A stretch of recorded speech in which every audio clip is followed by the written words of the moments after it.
तो प्राकृतिक नियम, प्रकृति ने कोई बेईमानी नहीं किया, प्रकृति ने कोई हिंदू मुसलमान सिख ईसाई को पैदा नहीं किया।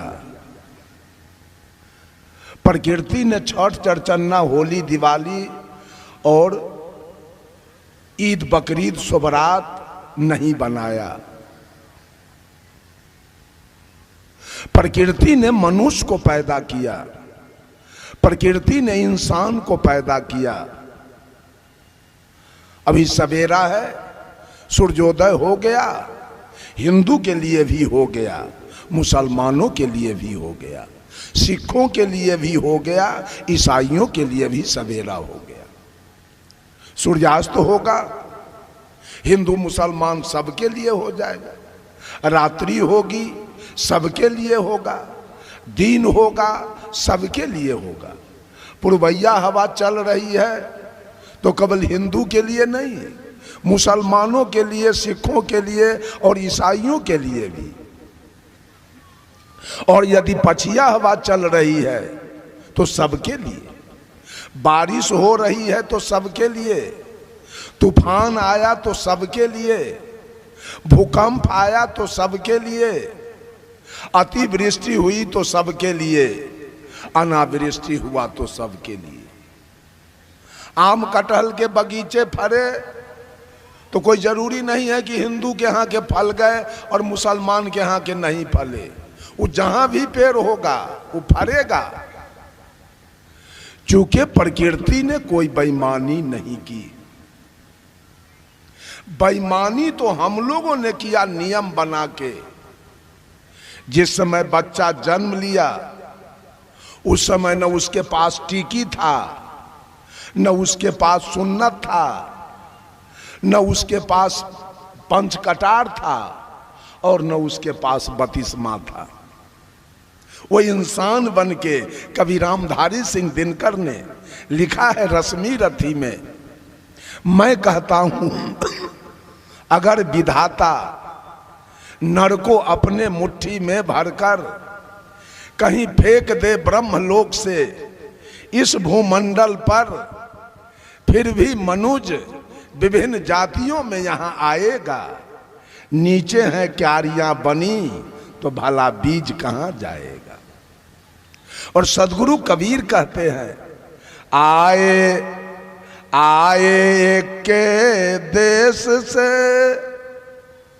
उतरे के घाट, हवा लगे यही देश के हो गए 12 बाट। साहब कबीर ने तो ब्राह्मणों से कहा, जो तू ब्राह्मण ब्राह्मणी के जाया तो और राह दह काहे ना आया। जिस रास्ते से वैश्य आया, शूद्र आया, उसी रास्ते से तुम भी क्यों आया। तुम्हारे लिए तो स्पेशल रास्ता अलग होना चाहिए चूंकि तू ब्राह्मण था। और मुसलमानों से कहा, जो तू तुरुक तुर्कीनी के जाया तो पेट ही काहे न सुन्नत कराया। पेटे में तुम्हारा, माँ के पेट में तुम्हारा सुन्नत क्यों नहीं अल्लाह कर दिया कि यहाँ के झंझट फंसाए हो। एक दिन मेरा कार्यक्रम चल रहा था नेपाल में, जिला का नाम है रौतहट, वो रक्सौल के सामने है। गांव का नाम है सुंदरपुर।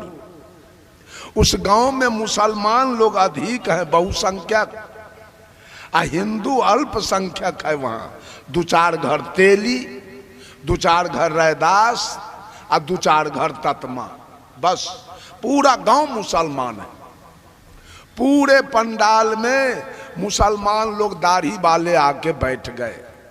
मैंने पूछा, ऐ लोगों, इस पूरे ब्रह्मांड की रचना, धरती आसमान हवा पानी आग सूर्य चंद्रमा तारा, मानव पशु पक्षी कीड़ा मकोड़ा, पर्वत पहाड़ नदी समुद्र, ये सारे ब्रह्मांड की रचना किसने किया है। एक मौलवी उठा और कहा अल्लाह ने किया है। हम की वाह, तब तो ठीक है। अल्लाह ने जो पूरे ब्रह्मांड की रचना किया वो सही सही किया कि गड़बड़ हो गया? कहा कि नहीं, एकदम बिल्कुल सही सही सृष्टि अल्लाह ने कर दिया। हम कह दिए हमको तो लगता है अल्लाह से भारी भूल हो गई। कहा क्या हुआ? सब कुछ बनाया, थोड़ा सा लिंग का चमड़ा नहीं काटा, सुन्नत नहीं किया। अब वो अनहरा के औजार नहीं था कि दारू पी लेता भूल गया, वो तो वही जाना। बिगड़ गया हमरा पर मुसलमान सब। ये सनका है बाबा जी, हम सनकल हैं। सब कुछ भोला बाबा कर दिया, राम जी कर दिए, आ कहे कि जा करके वहीं टीकी रोप लेना। ये हमरा छुट्टी ना है, टीकी तू अपने से रोप लेना। अब मुसलमान को कहा कि हमरा छुट्टी ना है, तू सुन्नत करा लेना वहीं। आ सिख से कहा कि तू जाके वहीं पंच कटार करा लेना। आ ईसाई से कहा जे तू बतिस्मा करा लेना। ये चारों नियम कौन बनाया? प्रकृति। जिस प्रकृति को हम परोक्ष रूप से परमात्मा कहते हैं, वो परमात्मा और प्रकृति सारा नियम बनाया क्या? प्रकृति ने कोई नियम में गड़बड़ी नहीं किया, कोई बेईमानी नहीं किया। अगर हिंदू के घर के, मुसलमान के घर के, सिख के घर के, ईसाई के घर के चारों लड़का को एक कोठली में बंद किया जाए और किसी अनजान आदमी से कहा जाए कि इसमें से मुसलमान वाला लड़का निकाल के ले आओ, 1 साल का वो चारों बच्चा है, ले आएगा कोई आदमी? नहीं लाएगा। क्यों? वो चारों लड़का भी इंसान है, न वो हिंदू है, न वो मुसलमान है, न वो सिख है और न वो ईसाई है। इंसान है, इंसान। प्रकृति इंसान को पैदा करती है। लोग यहाँ आके हिंदू मुसलमान, यहाँ आके शैतान बन गए, नियम लगा दिया। मुसलमान भाई अपना नियम पूरे, अगर हिंदू को भूख लगे तो भोजन चाहिए, अब मुसलमान को क्या चाहिए? डंडा। उसको भी भोजन चाहिए, सिख को भी भोजन चाहिए, ईसाई को भी भोजन चाहिए। प्यास लगे तो हमको भी पानी चाहिए, मुसलमान को भी पानी चाहिए, सिख को भी पानी चाहिए और ईसाई को भी पानी चाहिए। बीमार पड़े तो सबको दवा चाहिए, जाड़ लगे तो सबको गद्दा रजाई चाहिए, गर्मी लगे तो सबको एयर कंडीशन चाहिए, एयर कूल चाहिए। सारा नियम। हिंदू भी खेती करते हैं, मुसलमान भी करते हैं। हिंदू भी बिजनेस व्यापार, मुसलमान भी बिजनेस व्यापार। सिख भी, ईसाई भी। हिंदू भी नौकरी करता है, मुसलमान भी। हिंदू भी जन्म लिया जैसे वैसे मुसलमान जन्म लिया। हिंदू मरेंगे जैसे मुसलमान मर गया। सारे क्रिया प्राकृतिक एक समान है, लेकिन मरने के बाद हिंदू अपना नियम लगाएगा, तुरंत लाश को जलाने का जुगाड़ करेगा, और मुसलमान अपना नियम लगाएगा, तुरंत लाश को दफनाने का जुगाड़ करेगा। इतिराती करेगा, सतबिहान करेगा, नखबाल करेगा, पंडित को बुला के लाएगा, नौवा को बुला के लाएगा, क्या क्या खटिया दान करेगा, सेजिया दान करेगा, तोशक तकिया रजाई दान करेगा, साया साड़ी ब्लाउज धोती कुर्ता गंजी गमछा चाउर चिवड़ा पूरी केरा थरिया लोटा गिलास कटोरा सब दान करेगा। मुसलमान ने इस नियम को नहीं माना, कहा मैं नहीं करूंगा इसको। अब मुसलमान का जो नियम है उसको सिख नहीं माना, और सिख का जो नियम है उसको ईसाई नहीं माना, तो मर गए क्या? आपको भोला बाबा धन दे दिए, राम जी धन दे दिए, अब मुसलमान को कौन धन दिया है? सिख को इतना धन कौन दिया? ईसाई को इतना धन कौन दिया? वो तो न राम को मानता है, न भोला बाबा को मानता है, न गुरु नानक को मानता है। एक आदमी पूछा हिंदू से, ओ साहेब, ओ बाबा, अरे आपके देवता क्या खाते हैं? कहा अरवा चावल बतासा या तुलसी के पत्ता। कहा हिंदू के देवता के लिवरे खराब, पेटे खराब एक कर है, ये बतासा खाता है तुलसी के पत्ता। जो बतासा पानी देखते गल जाए वो हिंदू के देवता खाता है बतासा। मुसलमान से पूछा आपके अल्लाह क्या खाते हैं? कहा हमरा तो मुर्गी, बकरी, गाय, भैंसी, ऊंट, दुम्मा सब खा लेता है। कहा वाह, मुसलमान के देवता के लीवर बड़ा मजबूत है, वो सब कुछ पचाता है। लेकिन वो मौलवी साहब, आपके अल्लाह का भी लीवर उतना कारगर नहीं है। कहा कैसे? शुगर में चर्बी होता है ज्यादा, वो अल्लाह के लीवर पर पासे नहीं करता। आपके देवता का भी अल्लाह उतना लीवर बढ़िया नहीं है। ईसाई से पूछा आपका? कहा हमरा तो गाय शुगर दोनों पार करता है। वाह वाह, आपके भगवान का लीवर कारगर है। ये सारे लोग भगवान बनाने वाले, नियम बनाने वाले, आपने 56 करोड़ देवता का नियम बनाया। अब मुसलमान ने इस नियम को नहीं माना। आप पूरब मुहे घूम के पूजा करने का नियम बनाया तो मुसलमान इसके विपरीत पश्चिम घूम गया। क्या बिगड़ गया उसका? आपका भगवान कुछ बिगाड़ लिया? हमारे हिंदू भाई गाय के पूजा करते हैं। गोवर्धन के अभी दिवाली आ रहा है, गोबर का पूजा होगा। अब मुसलमान कुर्बानी के दिन अरबों खरबों गाय काट के खा गया, तो कुछ बिगड़ गया? हिंदू का देवता उसका कुछ बिगाड़ा?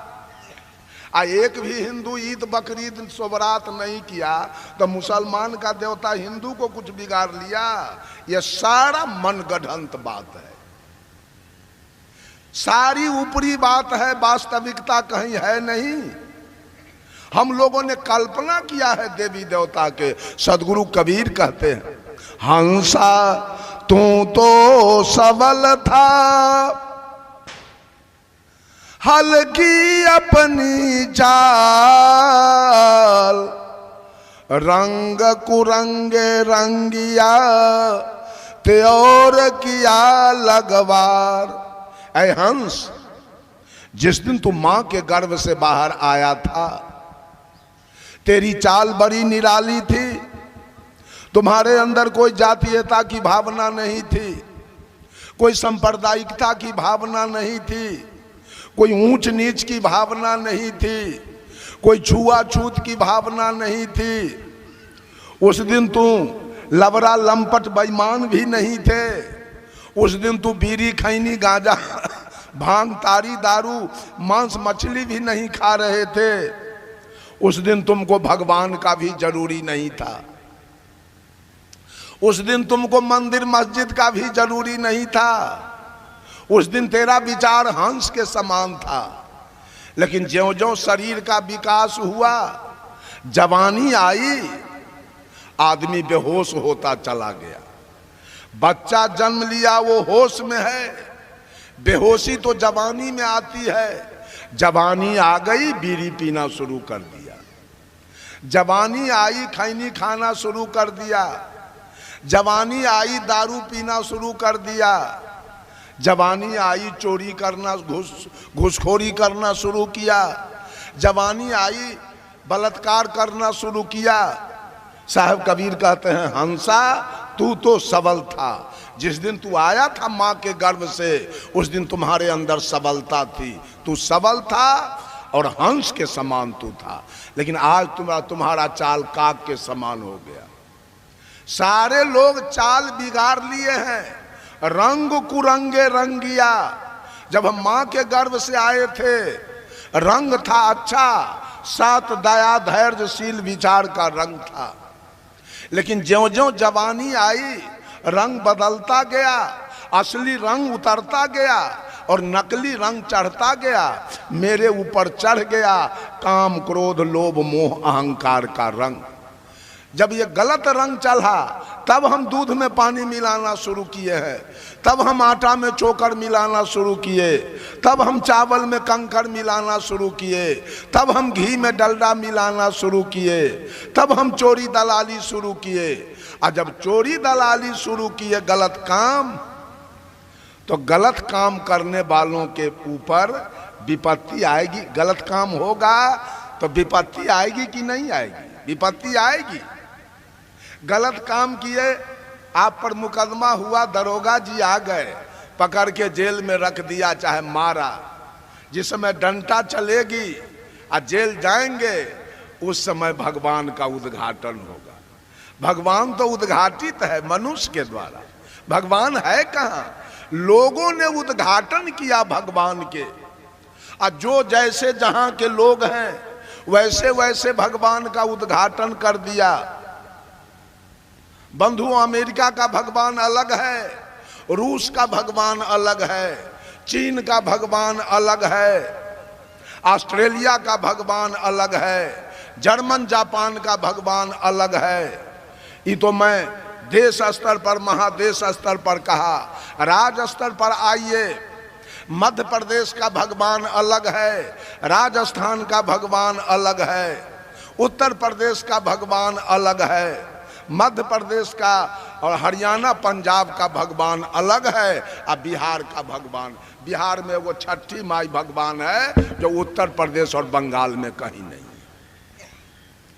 राज स्तर पर भगवान को बांटा गया, जहां जहां के लोग जैसे थे वैसा उद्घाटन कर दिया।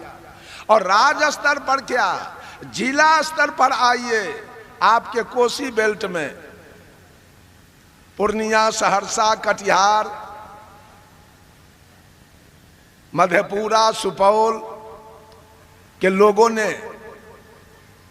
भगैत का उद्घाटन किया। भगैत करते हैं। चलिए हमारे इधर समस्तीपुर, मुजफ्फरपुर, वैशाली, सीतामढ़ी, शिवहर, मोतिहारी, बेतिया, छपरा, सिवान, कहीं अगर भगैत मिल जाए तो 50 जूता हमारे माथे पर खींच दीजिएगा। इधर के लोगों ने भगैत का उद्घाटन किया और जिला के लोगों ने नहीं किया। आपके इधर संत मत चल रहा है, हम लोगों के इधर पुनाह नहीं है, एको को लाल पियर कुर्ता वाला हम लोगों के इधर नहीं मिलेगा। तो उधर के लोग तो सारे नरक में जाएंगे। उधर भगैत नहीं होता है, एको को महिला के बेटा नहीं होगा, और एको को भैंसी पारी और गाय बाछी बच्चा नहीं देगी। तब ये सारा नियम बनाया गया। मैं जा रहा था राजमहल झारखंड में कार्यक्रम में, जब विक्रमशिला स्टेशन से गाड़ी निकली तो वो भूपेंद्र दास मेरे साथ थे, बता दिया देखिए साहब यही रक्षी देवी के मंदिर है, हर मंगलवार के 100 बकरा कटाता है यहाँ। आपके यहाँ तो रक्षी देवी का उद्घाटन नहीं हुआ।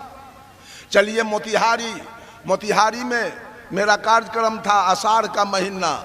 स्टेशन से मैं उतरा, टमटम भाड़ा करके जा रहा था, बूंदाबांदी बारिश हो रही थी, टमटम पर बैठ के जा रहा था। एक पीपल के पेड़ के नीचे एक छोटा सा मंदिर था, टमटम वाला रोडे पर से उसको प्रणाम किया। हम गए, ये कौन भगवान है जिसको प्रणाम किए हो? कहा यह गुलडाक बाबा है। आप लोगों के इधर गुलडाक बाबा है तो सारे लोग नरक जाएंगे, गुलडाक बाबा यहाँ नहीं है। चलिए मोतिहारी में विशाल बौद्धि देवी के मंदिर है, विशाल सपही देवी के मंदिर है आपके यहाँ? नहीं, आपके यहाँ के लोगों ने उसका उद्घाटन नहीं किया। नेपाल चलिए, नेपाल में एक देवी का उद्घाटन किया, गढ़ी माई। नेपाल में एक गढ़ी माई है, उस मंदिर के निकट में गया। 5 साल पर उसकी पूजा होती है गढ़ी माई के, और लगभग 2 लाख पारा कटाता है उस जगह, खून की नदी बहती है। वहाँ के कबीरपंथी लोगों ने कहा हमसे कि साहेब जब गढ़ी माई के पूजा निकट आती है तो हम लोग गांव छोड़ के निकल जाते हैं, 10 दिन के बाद गांव में आते हैं। हम कहा क्यों? तो ये मदेशिया सब जो पारा चढ़ाता है, आ पहरिया नेपालिया छोटका आँख वाला भैंसा गौरी जोत के तलवार लेके आता है, और वही भैंसा काटता है, और 55 गो भैंसा काट के एक गाड़ी पर लोड करके जब वो चलता है तो खून जब गिरते गिरते गांव के 1 किलोमीटर 2 किलोमीटर तक का सारा रोड खून से लाल हो जाता है। हम लोग कैसे चलेंगे रोड पर? कैसे गाय भैंसी चराएंगे? कैसे खेत खलिहान में जाएंगे? कैसे सत्संग भंडारा में जाएंगे? गांवें छोड़ के निकल जाते हैं। जब 10 दिन के बाद धूप लगने के बाद जब वो खून उड़ जाता है तब हम लोग गांव में प्रवेश करते हैं। चलिए हमारे समस्तीपुर जिला में एक शिवरा चकसाहो गांव है, सरारंजन प्रखंड में। उसमें पूरे बिहार के गोढ़ी लोग अमर सिंह केवल का मंदिर बनाया है। चैत्र रामनवमी के उसका पूजा होता है। माननीय मुख्यमंत्री नीतीश कुमार जी उसके उद्घाटन में आते हैं और लगभग 2 लाख बकरा कटाता है। वो ये कौन उद्घाटन किया, कौन नियम बनाया? और नियम बना बना करके आई दुनिया को बर्बाद करने पर लगे हैं। रामानंदी ने अपना नियम अलग बना दिया, आर्य समाज वालों ने अपना नियम बनाया, गायत्री परिवार वालों ने अपना नियम बनाया, आनंद मार्गियों ने अपना नियम बनाया, संत मत वालों ने अपना नियम बनाया, आशुतोष जी महाराज ने अपना नियम बनाया, बाल जुगेश्वर जी ने अपना नियम बनाया, जय गुरुदेव जी ने अपना नियम बनाया, रामपाल जी ने अपना नियम बनाया, सतपाल जी ने अपना नियम बनाया, ठाकुर अनुकूल चंद्र जी ने अपना नियम बनाया, भगवान रजनीश ने अपना नियम बनाया, बाबा हरदेव सिंह जी ने अपना नियम बनाया, राम रहीम सिंह जी ने अपना नियम बनाया, ओम शांति वालों ने अपना नियम बनाया, राधा स्वामी वालों ने अपना नियम बनाया, जैन वालों ने अपना नियम बनाया, बौद्ध वालों ने अपना नियम बनाया, ईसाई लोग अपना नियम बनाया, इस्लाम अपना नियम। कौन नियम अच्छा है जिससे हमारी मुक्ति हो जाए और हमारा कल्याण हो जाए? इतना झगड़ा ये गुरुआ लोग लगाया है। बंधुओं, साहेब कबीर ने कोई झगड़ा नहीं लगाया, कबीर का अपना कोई नियम नहीं है, अपना सदगुरु कबीर ने कोई नियम नहीं दिया, कोई पंथ नहीं बनाया, एक रास्ता निकाला है कबीर ने कि इस रास्ते पर चलो और सभी आदमी अपना कल्याण करो। कबीर का अपना कोई पर्सनल नियम नहीं है, कहीं जाना आना नहीं है, कुछ करना नहीं है। कबीर का नियम है माता पिता की सेवा करना, गुरु की पूजा करना, आए हुए अतिथि का सत्कार करना, शुद्ध शाकाहारी। तो हमारा तो प्रकृति प्रदत्त ये हमारा अधिकार है, प्रकृति शाकाहारी हम जन्मे लिए, तो नियम कहाँ है? मांसाहार तो थोपा गया, हम तो शुद्ध शाकाहारी हैं, मां के गर्भ से हम शाकाहारी पैदा लिए हैं, तो कोई नियम नहीं है। स्नान करना कोई नियम नहीं है, कपड़ा धोना कोई नियम नहीं है। साहेब कबीर तमाम लोगों को जोड़ने का काम किया। कहा हिंदू कहे मोहे राम प्यारा, तो रुक कहे रही माना, आपस में दो लर लर मुए, मरम काहू नहीं जाना। हिंदू व्रत एकादशी ठाने, दूध सिंहारा सेती, तन को न हटके मन को न बस करे, पारन करे सगौती। तू रुक रोजा निमाज गुजारे, बिस्मिल बांग पुकारे, इनको बिहिस्त कहाँ से होबे, जो साझे मुर्गी मारे। बंधुओं, राम के पूजने वाले को रहमान से बड़ी नफरत है, और करीम के पूजने वाले को कृष्ण से बहुत नफरत है। महादेव को पूजने वाले को मोहम्मद से बहुत नफरत है, और हजरत को पूजने वाले को हरि से बहुत नफरत है। ब्रह्मा के पूजने वाले को बिस्मिल्लाह से बहुत नफरत है, और मोहम्मद अली के मानने वाले को बजरंग बली से नफरत है। मक्का जाने वाले को मथुरा से नफरत है, और काबा जाने वाले को काशी से नफरत है, और गंगा नहाने वाले को जमजम से। सदगुरु कबीर ने कहा ये सारी धरती राग द्वेष की अग्नि में जल रही है, भजन कहीं नहीं है, भक्ति कहीं नहीं है, केवल जलन। सारे लोग ईर्ष्या की अग्नि में जल रहे हैं। अगर हिंदू को छोड़ दिया जाए तो मुसलमान के मस्जिद में ये शुगर फेंक देगा, अब मुसलमान को छोड़ा जाए तो हिंदू के मंदिर में गाय का रान फेंक देगा। अगर सिख को छोड़ा जाए तो ईसाई के गिरजाघर कोई बुलडोजर से ढा देगा, और ईसाई को छोड़ा जाए तो सिख के गुरुद्वारा में आग लगा के जला देगा। किधर है भगवान? बोलो बोलो, भगवान किधर है? चारों में कोई पटरी नहीं है, और चारों चार रंग के पूजा कर रहा है, भगवान को मान रहा है। बात सत्य क्या है? रामायण, महाभारत, गीता, सुख सागर, वेद पुराण पढ़िए तो हिंदुत्व की बात है, हिंदू की बात हो रही है। कुरान, जब्बूर, इंजिल, तौरात पढ़िए तो इस्लाम की बात हो रही है। गुरु ग्रंथ पढ़िए तो सिखों की बात हो रही है, गुरु नानक की बात हो रही है। अब बाइबल पढ़िए तो ईसा मसीह की बात हो रही है, ईसाई की बात हो रही है। सारे पक्षपात में चल रहे हैं।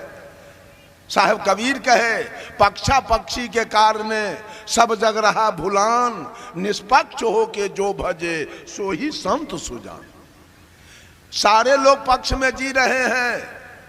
किसका पंथ बढ़िया है? किस पंथ में जाने से मुक्ति होगी?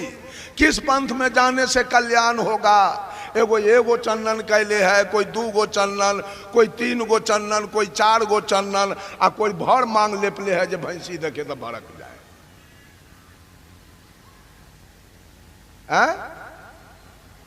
कौन ठीक है? कौन नियम बढ़िया है? ये सारा नियम बनाया गया। कबीर का जो बीजक है, कबीर का बीजक, वो न हिंदुत्व की बात करता है, न इस्लाम की बात करता है, न सिख की बात करता है, न ईसाई की बात करता है। वो इंसानियत की बात करता है, कबीर का बीजक। जब माननीय प्रेसिडेंट अब्दुल कलाम आजाद कबीर जयंती के अवसर पर मगहर पधारे थे, और सदगुरु कबीर का एक तरफ समाधि और दूसरे तरफ मजार देखकर ताज्जुब हो गया, उंगली दांत के निकट ले गए। ऐसा महापुरुष नहीं देखा जो हिंदू मुसलमान दोनों को जोड़ता हो। साहब कहे, खोजे अल्लाह के नगरिया जन्म के फूहरी, जन्म के फूहरी हो, जन्म के फूहरी, खोजे अल्लाह के नगरिया जन्म के फूहरी। 5 वक्त नमाज गुजारे राखे 300 रोजा, 5 वक्त नमाज गुजारे राखे 300 रोजा। घट के अंदर खुदा बसत है, तिनको कभी न खोजा, घट में छाई है अंधियारिया जन्म के फूहरी। खोजे अल्लाह के नगरिया जन्म के फूहरी। कलमा पढ़े रहीम पुकारे, दिल में रहम न लाई। कलमा पढ़े रहीम पुकारे, दिल में रहम न लाई। घट के अंदर नूर बसत है, तिनकर खबर न पाई। पर गए माया के लहरिया जन्म के फूहरी। सदगुरु कबीर कहते हैं, अरे हाथ में हजरत कदम रसूले, नैन में नबी बिराजे। हाथ में हजरत कदम रसूले, नैन में नबी बिराजे। मन मक्का काया है कावा, सिर पर अनहद बाजे। खोल कर देखना केवरिया जन्म के फूहरी। खोजे अल्लाह के नगरिया जन्म के फूहरी। मुसलमानों से कहा और हिंदू से कहा, राम के कहे जगत गति पावे, खार कहे मुख मीठा। अपावक कहे सो पाव जो डाहे, जल कहे तृषा बुझाई। भोजन कहे सो भूख जो भागे, तो दुनिया तरी जाई। बंधुओं, पक्षपात में पढ़कर, राग द्वेष में पढ़कर हम लोग जी रहे हैं। कहीं सही भजन भक्ति नहीं हो रही है। भजन भक्ति होने का मतलब है, सदगुरु निष्पक्ष भाव से कह दिए, रे बंदे कर ले आप निवेरा, कि छोड़ दो। राम का निवेरा हो गया है, कृष्ण का निवेरा हो गया, ब्रह्मा विष्णु महेश का निवेरा हो गया, बुद्ध महावीर कबीर का निवेरा हो गया, सीता सावित्री गायत्री अनुसुईया मीरा का निवेरा हो गया।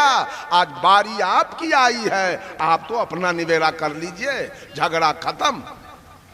सारे लोग अपना अपना निवेरा करने में आ जाइए, ये आध्यात्मिक लड़ाई खत्म हो जाएगी, कहीं नहीं बचेगा आध्यात्मिक लड़ाई। आज हम लड़ाई लड़ने के फेर में कल्याण नहीं कर रहे, लड़ाई लड़ रहे हैं। अपने मांस खाते हैं, 8 जाम करते हैं, अपने मछली खाते हैं और श्रीमद् भागवत कथा कहाते हैं, अपने दारू पीते हैं, हनुमान जी के पूजा करते हैं, अपने घूस लेते हैं, बैजनाथ धाम जाते हैं, चोरी करते हैं, वैष्णो देवी जाते हैं। अपना कल्याण करने का मतलब है सारे विकार से दूर हो जाइए, अपना कल्याण कीजिए। एक उदाहरण देके वाणी पर विराम लूंगा, चूंकि पूज्य संत श्री अभय साहब मंचासीन हो गए हैं। एक डकैत का गिरोह चला डकैती करने, डकैतों की संख्या थी 10। जब भादों का महीना, नदी भरी हुई थी और नदी में करंट भी बहुत था। 200 डकैत गए घाट पर पार करने के लिए। डकैतों का जो हेड था वो कहा, सुनो जी, नौका पर पार करोगे और डकैती में कोई गड़बड़ी हो गया, पुलिस आ गई, तब तो हम लोग पकड़ा जाएंगे और यही केवट गवाही दे देगा 11 बजे रात में यही लोग पार किया है, तो फंस जाएंगे। ऐसा करो, हम लोग नौका पर पार नहीं करें, चलो कुघाट पर और वहां हेल के हम लोग पार कर जाएंगे। चले गए 200 डकैत कुघाट पर, हेल के उस पार गए। डकैतों का जो हेड था मैनेजर कहा कि सब आदमी लाइन में खड़ा हो जाओ, हम गिन लेते हैं सब पार किया कि नहीं किया। पार गिन रहा है लाइन में खड़ा करके, 1 2 3 4 5 6 7 8 9। अब मैनेजर अपने को छोड़ दिया, नहीं गिना, तो कितना हुआ? 9। और घर से चले थे 10। मैनेजर कहा इसका मतलब एक आदमी डूब गया। दूसरा डकैत कहा आपको गिनने नहीं आता है, हम गिन देते हैं, चलिए आइए लाइन में लगिए। लाइन में लगा के दूसरा डकैत वो भी 9 को गिना, अपने को छोड़ दिया तो उससे भी 9 को हुआ। सारा डकैत एक दूसरे को गिनते गया, अपने को छोड़ते गया तो 9 हुआ। अब कहा एक साथी तो डूब गया। अब उसकी पत्नी, उसके मम्मी पापा पूछेंगे हमारा पति कहाँ गया, मेरा बेटा कहाँ गया। अगर हम नहीं लाश दी देते हैं तो अपहरण का मुकदमा होगा, सारे लोग फंस जाएंगे। ऐसा करो, आज डकैती नहीं होगी, नदी में डुबकी लगाओ और किसी तरह से लाश को भी खोज के निकालो कि उसको लाश हाजिर कर देंगे। लगा 200 डकैत डुब्बी मारने। डुब्बी मारते मारते जब भोर हो गया, 4 बज गया भोर, एक संत जी डोल डाल करने के लिए नदी पर आए तो देखते हैं अनजान आदमी सब डुब्बी मार रहा है नदी में। कहा गए आप लोग कहाँ के रहने वाले हो, ये भोरे भोर नदी में कहाँ से आ गए। कहा बाबा साधु से झूठ बोलना तो ठीक नहीं है, हम लोग डकैत हैं। अरे तो यहाँ क्या करते हो। कहा कि बाबा रात में नदी पार करने के समय एक साथी हमारा डूब गया, वो नहीं मिल रहा है, उसी को खोजते खोजते भोर हो गया। महात्मा जी पूछे थे घर से कितना चला था, तो 10, अभी कितना हो रहा है, तो 9। चलो लाइन में खड़ा हो जाओ। लाइन में खड़ा किया, महात्मा जी गिनती शुरू किया, 1 2 3 4 5 6 7 8 9 10। रेया भागा, 10 के 10 तो है ये। कहाँ तुम्हारा कोई आदमी डूबा है। जब 200 की गिनती हो गई, लदा गए डकैत, आपने घर का रास्ता डोरे, घर का रास्ता सब डकैत पकड़ लिया, चले गए अपना अपना घर। डकैत अपने घर कब गए, डकैत अपने घर कब गए?